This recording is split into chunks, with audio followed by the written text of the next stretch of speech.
name is Janisha Jones. I'm CEO and founder of Encore Music Tech Solutions. And we are joined here by some esteemed leaders in the streaming and super fandom space. I want to start the conversation off today by asking, how many here are music creators? Fantastic.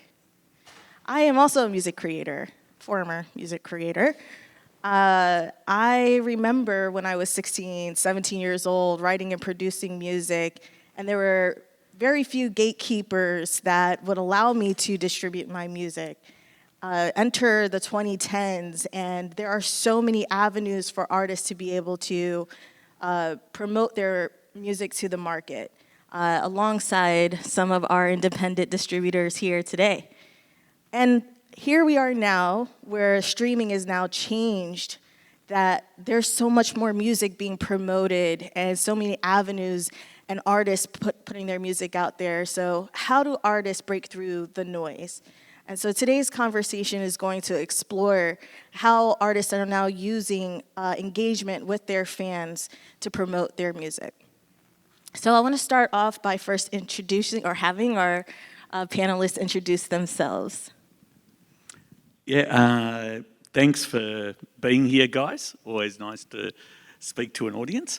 My name is Con Raso. I am the CEO and founder of Tuned Global. We're a little bit different to the other guys here, that Z and Jordan, that are having their platform, in that we are a music cloud platform, so we power other services. So that means we supply catalogs to them, we manage rights, we supply tools that are engagement tools that they can use, applications sometimes, and so it's pretty diverse, both in terms of geographies and types of clients, and I think that's really interesting for the discussion today. So some of those are DSPs, right? But others are gaming companies, back of seats on airlines, wellness products that people are using in that particular market, and as diverse from some of the DSPs are in Mongolia and Kazakhstan, and others are in, US, Europe, mainland Europe, etc. So it's pretty broad, the way that we need to connect to different cultures and to different problems that are trying to be addressed. Thanks, Con. Brian Zisook. I am one of 5 co-founders of Audiomack. We are a music streaming and artist discovery platform with over 50 million monthly active users globally. My current role at our company, I serve as Executive Vice President of Global Operations and Head of Artist and Label Services. What does all of that mean? I am responsible for liaising with distributors, record labels, publishers, and the vast artist community who are on the Audiomack platform. Audiomack is focused on artist discovery at a time when personalized recommendation algorithms are taking over. Audiomack is focused on creator empowerment and providing artists with tools and utilities to advance their career beyond the Genesis chapter. That's Audiomack, and that's me. Jordan? Thank you. I'll round us out. I am not a co-founder, but I am the Senior Director of Business Development at SoundCloud. I've been with the company for almost 6 years, and in my role, I oversee all of our strategic partnerships teams, and what that basically means is any type of opportunity that will allow SoundCloud to grow our platform, our subscriber base through partnerships. If you're not familiar with SoundCloud, we are the world's largest open audio platform, very similar to Audiomack. We were founded in 2007. We have close to 500 million tracks on the platform. That includes everything that you would find on any other traditional DSP, and over 40 million artists. So we have the largest community of independent artists. We were founded by 2 Swedish DJs in 2007 who just wanted to get their music out to the world, and here we are almost 20 years later. That is really still our mission, trying to empower independent artists, DJs, singer-songwriters rappers, you name it, any type of independent artist, and make sure that they have a fair chance at getting heard. Yeah. Thank you.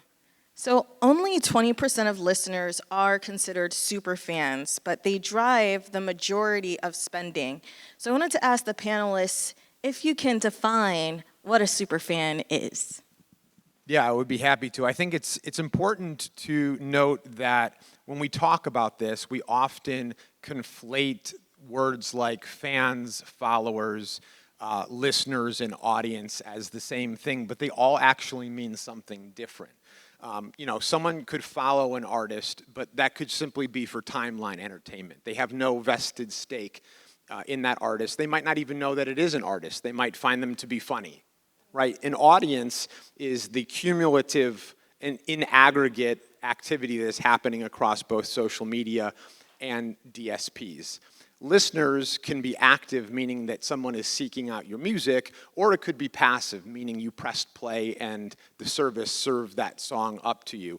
The important component here is fans. In particular, people who lean in, they're actively going out of their way to find you. Superfans are an extension of that, meaning that they're supporting you with your time and your money. So beyond just whatever it costs per month to subscribe to a DSP, they're going out of their way to purchase merch. They're going to see you when you are performing in their city. They're joining your fan club. They want to buy a physical version of your album so that it's tangible and they can hold it. So when we're talking about superfans, we're talking about people who aren't just pressing play on your music on SoundCloud or on Audiomack, but are going out of their way to support you beyond that. That's interesting. Can you guys describe how each of your platforms allow for that super fan to engage with their favorite artists? What tools are they currently using to do so? I'll kick us off. And I think that was a perfect answer. The only thing I would add is, I think super fandom is a bit of it's a spectrum depending on who the artist is and what genre of music they create. Like, it's always a little bit more nuanced, but I mean, it really is. They're the ones who are spending the most and contributing most to an artist. That's how they express their fandom. Speaking a little bit specifically about SoundCloud, I kind of just shared like the brief excerpt about how we were founded. We've long been really the most social of the streaming platforms, with features like allowing people to comment on a waveform or on the track, allowing artists and fans to DM each other directly. That's long been one of the things that's kind of defined how we see fan engagement on the platform. Fans are able to do things that they just can't do on other platforms. But there's other things that we've continued to invest in. We really have like a product philosophy that is, we want to empower fans and artists to connect through music. We just launched a feature last year. We call it First and Top Fans. So on any track, you can see who the first 5 people who listen to it, and then in aggregate, it'll rank people on a leaderboard and show who your top fans are. We have a concept of, we have liked by playlists. So if there's an artist that you follow, you can basically see a playlist of all their likes on your homepage. And that is sort of an extension of the social graph and community. You want to engage with that artist. You want to see what they're listening to. There's other things that we do. And I think for the future of our platform, we really feel like we need to invest in the area because there's just not the product features today that are representative of the behaviors that fans want to take. Yeah, I agree, Jordan. The chief complaint that I see made either in conversation or on social media is that there's a disconnect between the artists on the services and their fans. And so being able to connect, be the connection as the platform between these two sides of the marketplace is really important. So as an example, on Audiomack, in 2021, we launched a feature called Supporters. And so what Supporters is, it's a patronage feature that allows our users to purchase a support badge. These are not NFTs, thank God. A support badge is where you memorialize your fandom on the page itself. There's 6 different badges ranging in price from 99 cents to $25, and this is revenue that is bucketed on top of traditional royalties. Now, this is available passively on every page on the platform. So an artist would not have to actually run a campaign to incentivize fans to buy a badge. However, several artists have done this where they will offer a discount code for merch or an unlisted link to their next video on YouTube or a pre-sale ticket link before tickets go on sale. So you're saying, you know, here's what I'm offering in exchange for your support badge purchase. And then we've gamified it a bit where on the page itself, by default, it will show top supporters ranked in order of revenue generation. But you can toggle through two features, one of which is first supporters, so who was the first to show support financially, and then latest, so who was the last person to show support. So that is just one of many features that we've integrated. Yeah, in our case, it's often the platforms that we support, and maybe to use an example of one which is Line Music in Japan, and Line in Japan is like a WhatsApp of the rest of the world, and Line Music is their music streaming service, which is very successful in that market. In that case, it's more about providing badges to so first of all, superfans can elect to be a superfan of someone, but in their scenario, you can only elect to be a superfan of so many people, right? So it's not unlimited. So you're going to have to choose who are you really being a fan of. And then your badge represents the amount of your fandom. So there's a lot of different metrics that maybe I think we're going to go into later that go to that. But one of the metrics is, do you listen to that artist every day? And they have a team that manages benefits for those superfans. So those benefits, they reach out to the artists, and those benefits can actually be either merch, or can be meet and greets, or it can be a variety of other things. So there's this real engagement that's occurring between the artist and the fan really just wants to not only use that badge to show their fandom to the artist themselves, but it really is about community. So they want to show that badge to everyone else in the community and really vie for that as well. So I think, you really do have to think about the whole part of the process there. So what I'm hearing is that there's a level of incentivization and there's a level of diversification across the different platforms, what the artists and the superfans are engaging in order to monetize for the artists that they're supporting. While we're on the topic of royalties, though, I wanted to bring up the statistic. So virtually all music streamed on major labels generate royalties, with services typically paying out 65 to 70% of those revenues to rights holders. However, the vast majority of these royalties go to top artists, and less than half of a percentage of artists on Spotify generate over $10,000 annually, despite millions of songs being received through streams. So what have we learned from experiments like fan-powered royalties, for instance, or direct fan support? I'll start with talking about fan-powered royalties. So we launched that in 2021.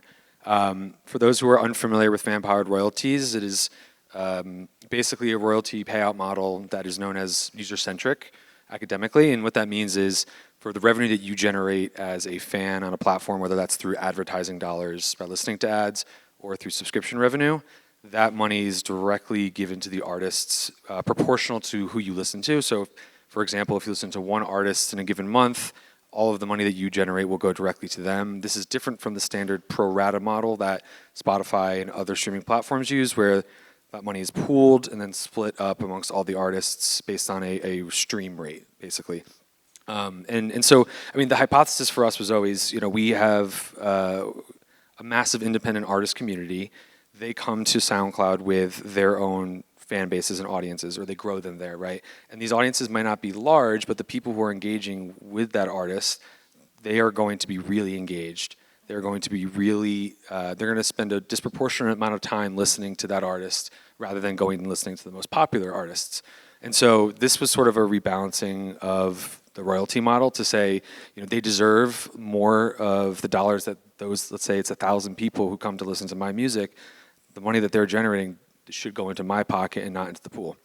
And so again, it's been live for almost 5 years. It does exactly what we knew it would always do.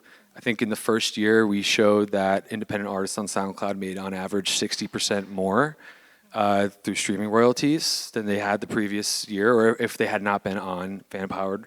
There was another stat, just to demonstrate sort of how this works.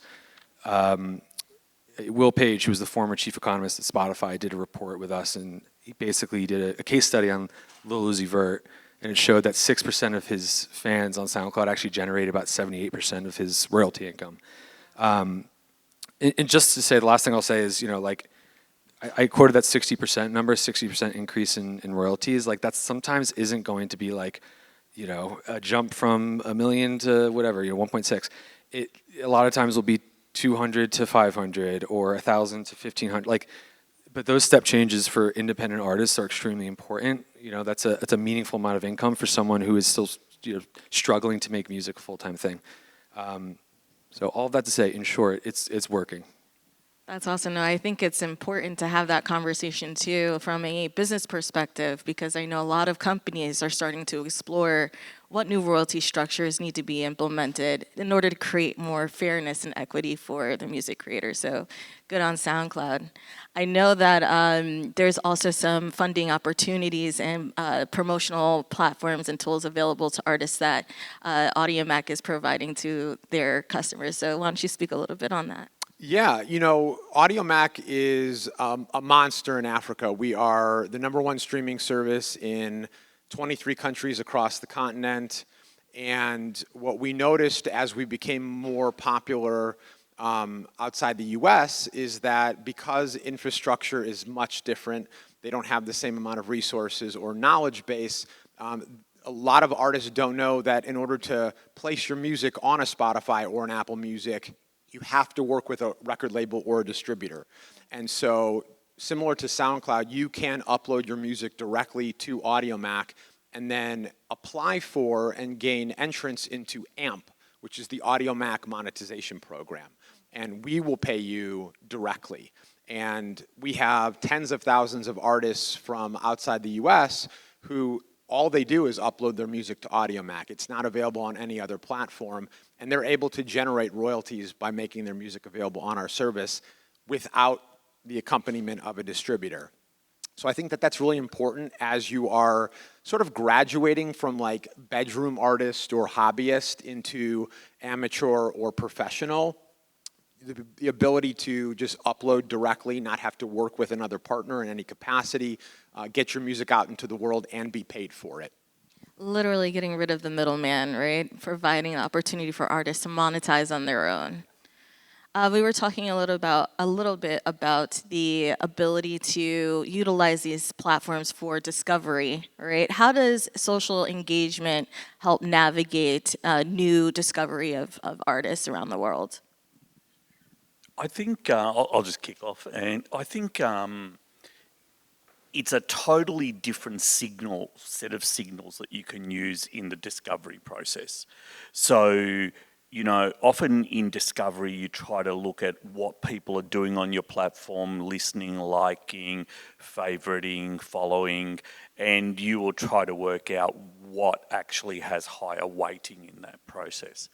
I think we all agree that a superfan has a disproportionate amount of influence within a platform, right? They have the ability to influence others. I think if you, and maybe Jordan or Z can speak to it, but I think if you look at playlist creation that are shared by users versus playlists that are actually created by curators, the user playlists are going to rank higher, right, in that discovery mechanism. So what we're doing is starting to use within ultimately our algorithms those signals that are coming through to us of a superfan engaging with a particular artist. And that is both for how you think of groups of people or cohorts, because it's not just about presenting you with the right music, it's connecting you with other like-minded people as well, so that you can actually build community, because ultimately I think that's what it's about. Yeah, you know, what we do to incentivize artists to sort of direct their fans to be active participants in the marketing and promotion of their music is within our Creator app, which is a free standalone app that if you are an artist on the service, you can download it for free, and it has features and tools. It offers a robust creator dashboard, and one of those tools is Promote. And it is a repository of beautifully designed promotional assets that are auto-generated when good things happen. So if you're added to a playlist, if you are added to trending, if you reach a milestone, there will be an auto-generated promotional asset in your repository. And artists will then download these assets and share them on social media. They're also available for fans to download from the pages themselves and share them. So these are like effectively digital street teams. And the most successful artists that I see understand that community needs to be built around their music, but as the artist, you need to be part of that community.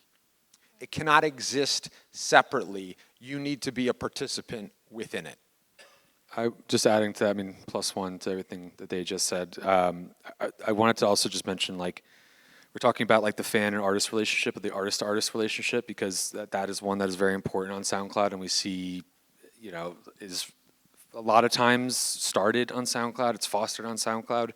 We have a lot of data to show when people are DMing each other, when artists are DMing each other, and most times once they do, and as time goes on, you'll see that their little community of artists grows. They start developing songs and tracks that might sound similar, and it just naturally turns into a brand new subgenre or music scene. And that's something that we basically, it's kind of core to our DNA and how we think about music discovery, editorial, like the concept of a music scene being something that is just emerging, just starting out, and trying to uplift and tell those stories so that those smaller communities have a chance to reach fans globally. And sometimes, again, they might be two guys in a garage in Indonesia making some really innovative hard techno. Like, you know, like that's some of the things that we see in the data. And we have a chance to tell those stories, which is really cool, and help them find an audience. Absolutely. So it sounds to me like music as a social network, right? You're building your community through the social platform, integrated into your system, and allowing people to engage with each other as a way to promote the artists that and the music that they enjoy. And how does that reach global markets? Like, what are the metrics that are applied in those algorithms per se to for instance, open up markets that are not US based? We have a lot of niche services that only operate in some unique markets. For argument's sake, Greenland, we power a music service in that market, and their number one goal, and I love the position that we're in as a company. We're really privileged to listen to so many great ideas from people who are trying to do something different. And their goal was, how do they actually support local artists that are being swamped by the major services, right? And so it's a very much a niche offering that is bringing super fandom into there. And I think it's important when you think of Superfan, we often think of a mega artist, if you like, or those sort of things, that they're fans of these mega artists. But it's just as relevant for the reasons we talked earlier around better monetization for niche services and bringing that capability to these smaller services. It's exactly the same for us in Mongolia and Egypt, and it's in the same elements that they're able to really address these local artists that don't have a voice, but they want to get that same level of engagement as using one of the major platforms in that process. Awesome.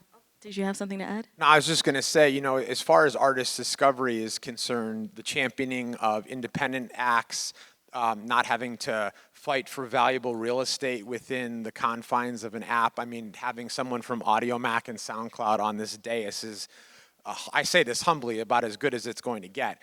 The reality is our success over the past 8 to 10 years in particular outside the United States has been predicated largely on identifying communities around the world that are being underserved and ignored by the larger players in this space. What we did very critically was we focused not only on past listening history as an indicator of interest, but also geography. So I don't know what the average age of the attendees in this room is, but back in the day, during the 90s, there was the Telecom Act. Prior to that act being passed by former President Clinton's administration, large conglomerates could not buy up clusters of radio stations across the country, homogenizing their playlists. Meaning, if you were in Austin, Texas, or Chicago, Illinois, or Los Angeles, the radio stations played music that sounded like Austin, Texas, that sounded like Chicago, that sounded like Los Angeles. But then large conglomerates came in, and all the playlists now, whether you're in Chicago, Los Angeles, or Austin, sound uniform, okay? And so location matters less now. And the truth is that your neighborhood, your city, your backyard, this fosters community. And you want to be able to champion your neighbor, your colleague. And so what we did was we created global cohorts, which are groupings of countries with similar musical tastes. And now, depending on where you are in the world, your experience on the Audiomack app will feel uniquely tailored to those markets, so that when you open the app, you don't see Drake and Taylor Swift immediately. You see artists who look like you, who sound like you, who speak the same language that you speak. And that sort of connection, I think, is priceless. I think what I'm hearing also is that it's preventing their from being in a homogenous type of sound, being promoted within a region, being able to have access to sounds in niche genres, even in your local community, because you're sharing it with one another. I think the challenge is even, I'm from Australia, and I think that's a great... You are? Yeah, you can't tell. How many people say, is that accent English, right? No, it's not English. And, the challenge there is that, especially when content is of the same language, then local artists even get less of a go, right, and less of a look, because the algorithms will actually work at a language level, not at a cultural level, like Z is saying. So I think the platforms that are really doing a lot of work at looking at the cultural aspect and the regional aspect beyond the language of performance, it's really important. And I think, similar to Z and Jordan, we see our role as very much being supporting of local artists and local services and local economies. The more diversity that we see, we think the happier that we are, rather than getting vanilla every time. And so I think that's some of the background there as well. Can any of you describe for me how does that translate for the artist monetarily, having these changes and the reach that they have now? I think in some examples, and I won't mention necessarily the country for other reasons, we power services that are, say, 95% international content and 5% local content, and they have millions and millions and millions of tracks. But because they really focus on fandom, and they focus on local repertoire of fandom and supporting artists, they actually get 80% of their streams from the 5% of repertoire, right? And so that really shows what that audience wants to listen to if they're given the chance to discover content in a more equitable way than just, hey, here's the front page, and that's what you were talking about, Z. Yeah, I think the truth of the matter is that the vast majority of music listeners are passive and extremely lazy, and they don't want to actively take time to discover new artists. And so a lot of the changes that I described that we've made on our platform in terms of answering your question, they aid these artists monetarily because we're surfacing their music so that the users don't have to go on a wild goose chase to find it. You know, I'm very proud of the fact that out of all of the possible stream sources on our platform, the #1 stream source is listener library, right? So that means someone heard a song, liked it enough to know that they wanted to return to it, and then return to it. It signifies great resonance and stickiness, as opposed to opening up a streaming service, pressing play on personalized recommendations or an editorial playlist, and just having the music exist in the background. I was just going to add, because that's the same for us. You know, we see most users in SoundCloud starting sessions from their library, and specifically the custom playlists that they've made themselves. Are not algorithmic playlists, not recommended playlists, but the ones that they've designed themselves. There's high intent when they go to listen, and I agree with everything Brian said. Like, it's about, we want to make discovery easy. We want to make it so that, you know, you can find what we think is going to resonate with you. But then from there, like, we want you to go and crate dig and go really deep, and then use the monetization products that we're building to go support that artist, tip them, buy a T-shirt, go to a live show, like do all those things. But we want to make it, you know, easy for you to start at the top and to find the person that you want to do that with. And it's a challenge, especially as we talk about like internationalization. But you know, that's what we're here to do. That's, you know, how you help an artist build an audience and monetize them. I love that, filtering culture into the decision-making of that discovery process. I want to back up and ask, from your experience in the music industry and building these platforms, in hindsight, what were the signals that you could identify that demonstrated there would be change on the horizon? Loaded question. It's a loaded one, but I'll take it first. I mean, like, again, I'm coming from SoundCloud, and like, you know, I work in partnerships, but a lot of those are product partnerships. We work really close with our product team. I think one of the things that has long been associated with SoundCloud is remix culture, and the like ferocity and appetite that some fans have to remix their favorite artists or producers' song. It's a behavior that they figured out by themselves, and it works because of our very unique content model. We don't have a product that like facilitates it, is basically what I'm saying. But we see it happening all the time to this day, probably even more so than it has ever before. And a lot of times we try to editorialize them, we try to make them moments, we try to provide marketing support for a specific artist who wants to do a remix contest. But for me, I see remixing as probably the highest form of fandom. It's I literally love this song so much, I want to take it and make it something that's my own. And again, like that's something that's been very continuous, but I think, you know, like we've seen this kind of trend happening for quite some time. Yeah, I'm going to echo that, right? So one of the unique value propositions of an Audiomack, of a SoundCloud, is the ability for the community to directly participate. Again, since you can upload directly, you don't have to work through a label or a distributor.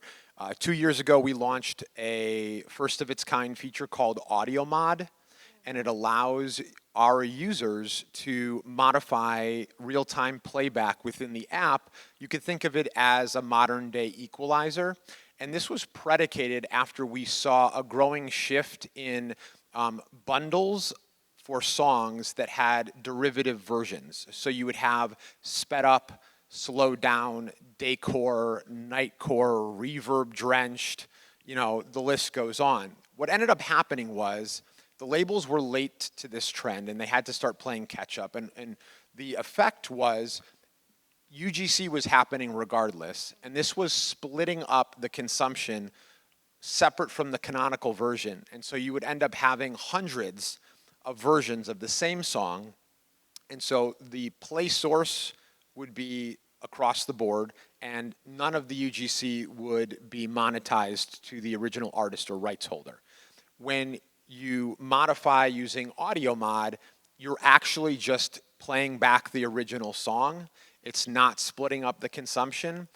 The playback of a modded version on Audiomack is the same as the playback of the original, so if you listen for longer than 30 seconds, it's a monetizable stream. And so leaning into our unique value proposition has been huge. I think we released a press release a couple weeks ago. Within the first year, we had over 740 million modifications from our users. They deeply want to, as Jordan said, be active participants instead of just listening. I think our signals are a little bit different because they're coming from people who are trying to create something in the market. And so we see people approaching us about their unique ideas, and I'm going to say they change a fair bit by geography. So, you know, it'd be unlikely that we're going to get someone out of the US that's trying to build a straight Spotify compete, right? They're really looking more creatively, often connected to community. Some examples might be around Meta VR headsets and how they actually create community within that particular technology. There's another great, fairly new app in the market here called Cantina in the US, which is all around creating a whole bunch of micro communities, and then they connect with music and other elements like that. So we were starting to see those signals some time ago, and that changing of the market toward that piece. And I guess from our perspective, we follow those signals with the type of technology that we then support in that process. But I definitely think, you know, if you're talking to anyone today who's approaching us, it's all about community, community, community, which gets back to a superfan, because a superfan is building community, right? It's much easier to allow a superfan to build community than for you to try to build community, right, as a Absolutely. platform. I think the challenge here for all of these new initiatives is the infrastructure that supports it. As we're heading into this new space, I'm not going to say the word we're all trying to avoid today. Please don't say. But with the infrastructure, what would you say is the biggest challenge for your platform when it comes to the monetization of all of these diverse applications? The ability to connect the rights holders to the original music rather than the interpolation. How do you manage that?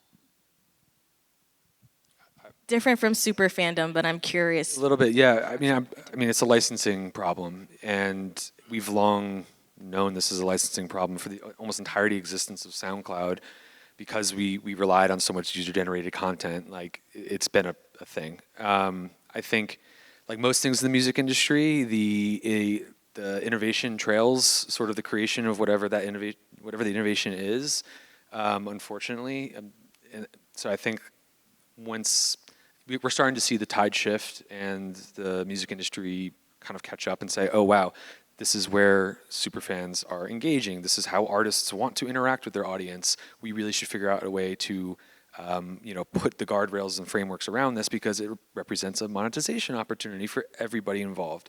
Like that, it's long been clear, but I think now that, there's plenty of case studies and examples.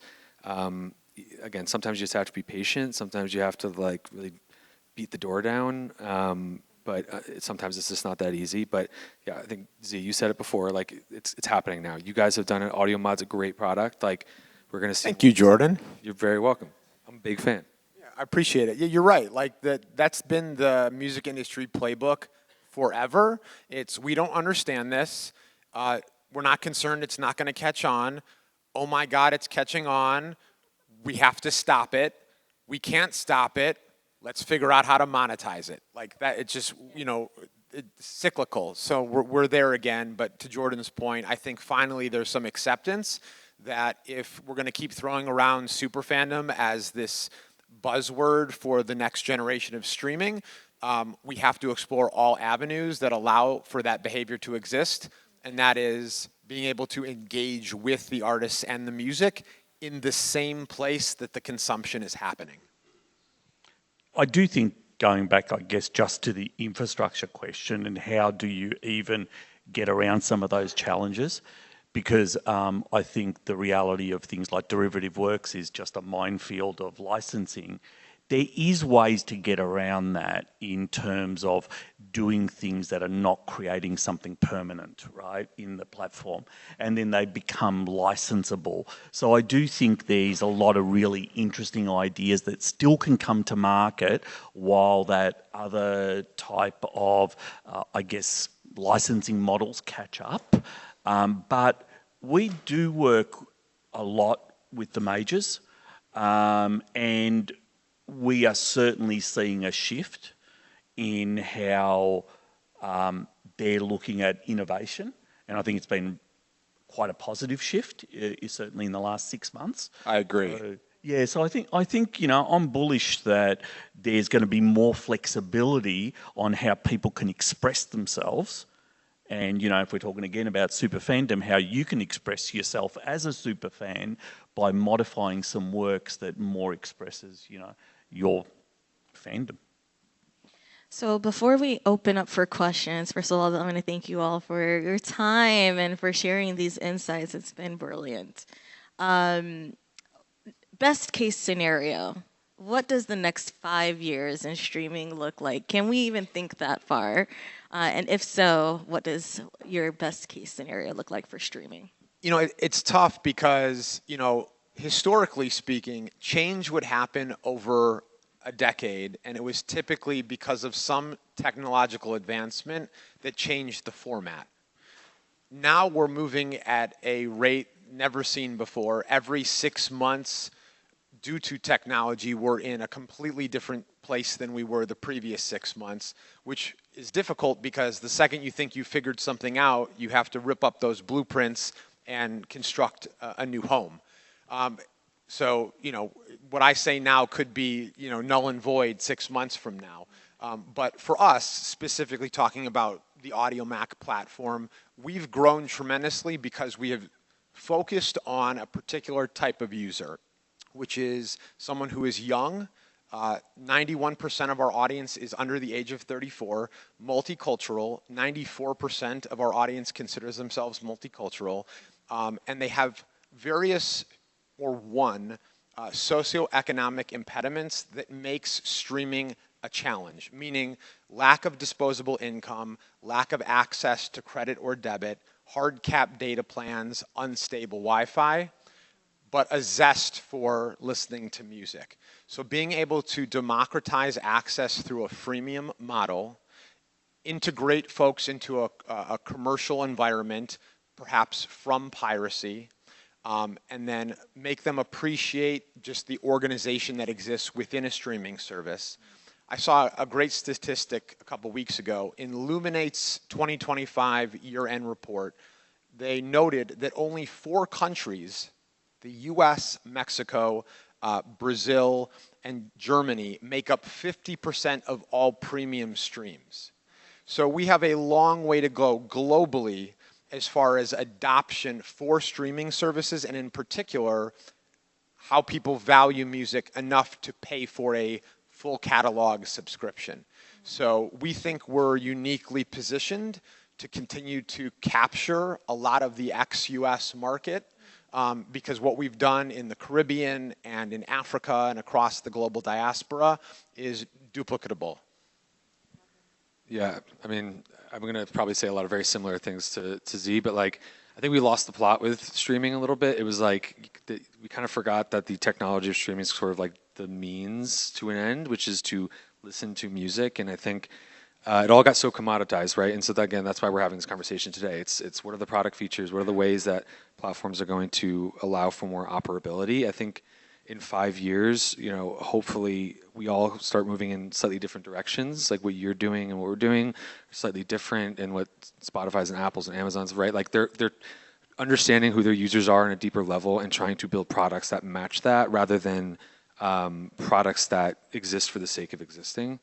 And so I think, yeah, like one way that can manifest itself, like we're talking about all these super fan features and monetization, like, again, like there's an imbalance right now between what someone's willingness to pay is and, the actual supply for products that allow them to do those things. obviously all this change is happening, but like there will hopefully be a lot more efficiencies in the market in that way, where I can express myself and contribute and to an artist and get the return that I'm expecting in a really meaningful way.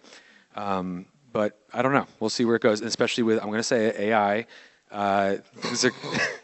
I'm sorry, we went like almost an hour without saying it. Almost got all the way to Almost the end did, but we without cannot not address it. Like, it's going to cause issues along the way, and like when we did our prep talk, we talked about fraud and how things are going to get really tricky, and that's another thing I kind of see is on the horizon. But yeah, hopefully in an ideal, optimistic world, we are going to build better products and better platforms for users and build things that they actually want. Just to jump back in real quickly, there was definitely a course correction, right? After streaming proliferated and it opened up this brand new revenue stream, the industry as a whole sort of forgot, up until that point, the value of physical products, how important it is to hold something that is tangible. The statistics say that, at least here in the US, roughly 50% of all vinyl purchasers don't even own a record player. So they're buying the vinyl because they want to display their fandom in their living room. And I'm guilty of this too, but I do own a record player, but I also buy vinyl just for the sake of like literally putting it up on the wall. And so it's not necessarily about buying the physical product because you're going to play it. It's about knowing that support is so instrumental to the artist who wants to continue to make music for you. And so I think now that we're getting back into direct-to-consumer, they've rebranded it as direct-to-fan, that in concert with streaming is a good place to be. I think for me, if we look at the next 5 years, it's more the convergence of social platforms and music, right? I don't think the streaming platforms will go away, but they will continue to become more and more social. We've got a product from a company which we purchased, which was called Pacemaker, which is a DJ first application. And Pacemaker, the product is called social radio, and it means that people can become creators. Right? Their statistics when we purchased that company was that they were able to convert 70% of consumers of the music to actually be creators, which were the DJs of the music, right? So you could see there that superfans could actually start to influence other people through that type of mechanism. And I think when we think about platforms like TikTok, they are very similar in terms of their statistics of converting people who are consumers to creators. And so I think we'll see a change of the platform, right? It will still have the streaming mechanisms in it, but there'll be much more connectivity to communities and the ability to create your own sub-communities within there and to exploit that for the benefit of the artist. Amazing. Well, thank you again. And I want to leave the floor open to the audience. If you have any questions, sure. Appreciate you. So I was uploading music to DSPs for many years and not seeing any success at all. And then one day I set up my camera and I tell the story of the song and it goes viral and it changes my life, right? And that seems to be the case kind of for every artist nowadays. So I'm kind of wondering, from your guys' perspective, do you see a world where streaming services like TuneCore or Audiomack have more visual aspect for artists and for fans as well? And do you also see a world where just music streaming services become obsolete? I'm gonna answer that last question first, and of course I am biased, but no. I don't, and it's because it might seem like we're fully matured, but in the grand scheme of the global economy, we're not, right? It's still being adopted globally. To answer your first question, I think one of the worst things that we've seen happen over the last 10 to 15 years is when a core feature works on a particular app, every other app runs to integrate those same features. and then the app experience is diluted because you're trying to be all things to all parties. Another DSP in the space that I will not name, within the same ecosystem, you have music, audiobooks, podcasts, and now vertical video, right? I wonder who it is. It's hard enough as an artist, right, trying to find and capture attention, to have to compete with all those other mediums within the same app is truly unfair. So our position is we are a music streaming and artist discovery platform, and we are not going to dilute that experience by integrating in anything else that could conflict with that or distract. I want to just quickly add to that. I think the line that you said, like, building for the largest possible audience, like, yes, that's why this other DSP, you know, that's kind of what they have to do, because they're so big, there's so many different types of people, but they have to find what's the one thing that's going to appeal to everybody. Again, for SoundCloud, like everything you just said, we're not going to do anything unless it's very unique to us. It provides value to people on SoundCloud. Even if we see it happening on TikTok, and this is something that obviously resonates. It needs to make sense for who we are and not just be sort of a copycat to try to steal attention from TikTok. That's not our game. We want to build something that's additive or complementary, if that makes sense. But I would be shocked if we didn't find some way to add more of a visual component to our platform in the next few years. And I think depending on the market, if you're looking at markets that have super high penetration of YouTube, right, you sort of have to compete at having a visual element.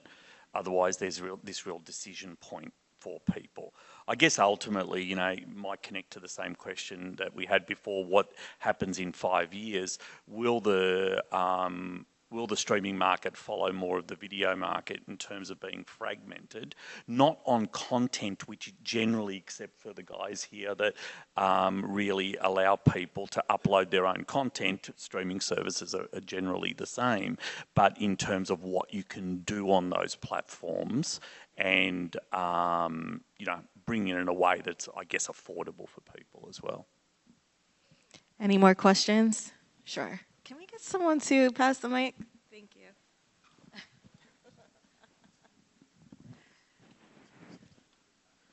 Hi, thank you for the conversation. That was great. I'm just curious about, have you ever noticed a behavioral pattern in your particular platforms about the consumption of the music in a particular genre or for the consumption of a particular age group that surprised you along the way? Have you noticed any difference? Yes. So Audiomack is extremely popular in Western Africa. And what we know is Nigerians consume a higher percentage of music made by Nigerians, right, than any other audience globally. However, we've also found that in Western and South Africa, there's a huge interest in American country music. And I have to say that did surprise me. I'm going to say yes, but I'm going to qualify that answer with a shameless plug, which is to say we actually published a report. We call it our Music Intelligence Report in January, which is basically a forward-looking view at what we see is what's going to be the next music scenes that are emerging, what artists are part of those scenes, who are the people listening to it. There's a lot of data in there. And the SoundCloud crew in the second row here has some copies to give out if anyone is interested after the talk. So, Questions?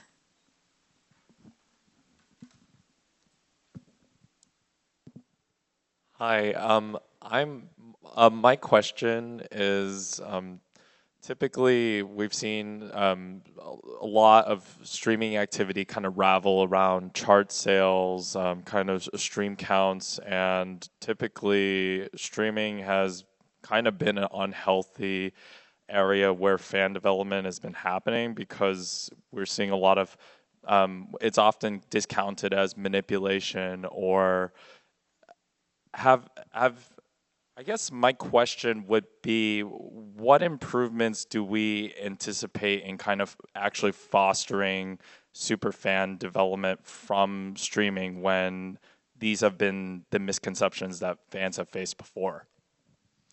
Yeah, I mean, I hear you because I'm on the internet also, and I see these conversations on social media, and it seems like everybody is always talking about everything but the music, which is deeply frustrating. And as we all know, the volume of sales or the number of engagements on social media, that doesn't dictate whether or not music is subjectively good or bad. It doesn't make something worthy of your time or not. Everybody has their own tastes and preferences.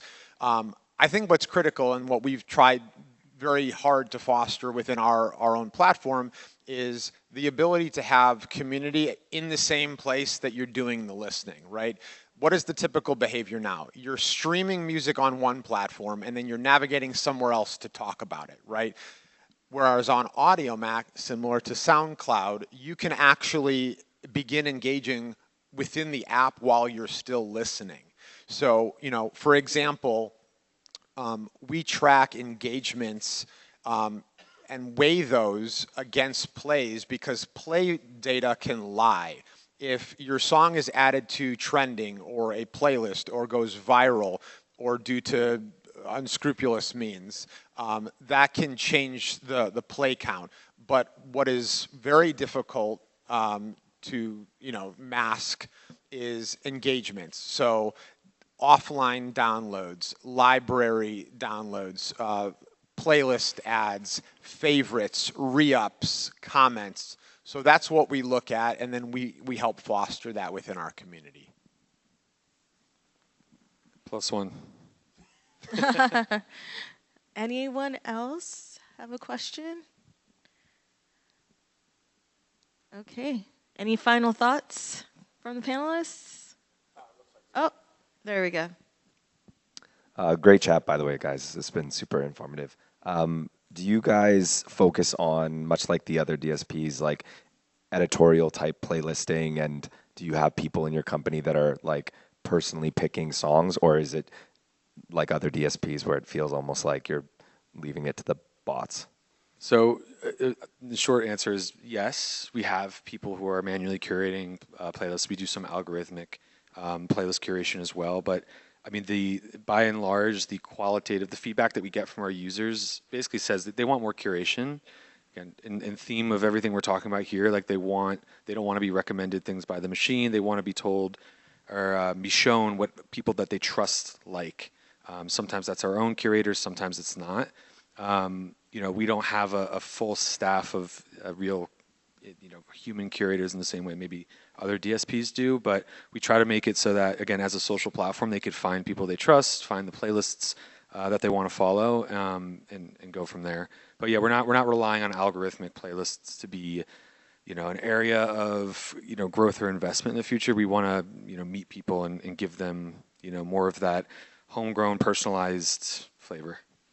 For as much as everybody bemoans gatekeepers, the truth is because of the volume of music that gets put onto DSPs, there is value in having people who deeply care and are knowledgeable to help filter out the noise. So, we do have I think, best-in-class editorial team. Unlike a lot of other DSPs who have curation teams that are headquartered in major markets like New York and Los Angeles or London or South Africa, which are our main hubs, we have boots on the ground in Barcelona and London and Amsterdam and Toronto and Vancouver. We have tastemakers across 14 countries in Africa and like 20 different states in the US. Can you do your job as a curator from anywhere in the world if you have an internet connection and electricity? Yes. Can you do your job better if you're literally on the ground and you understand what's happening ear to the streets? I think so, yeah. Awesome. Well, thank you guys again. We're going to take any more questions downstairs at the Morning Bird. So you guys can meet us there if you want to meet the panelists. And thank you guys for joining. Hopefully you've been insightful. Thank you, everybody. And Janisha, thank you. Thank you for being such a great moderator. Also, shout out to my team back there. Cree, Matt, what up?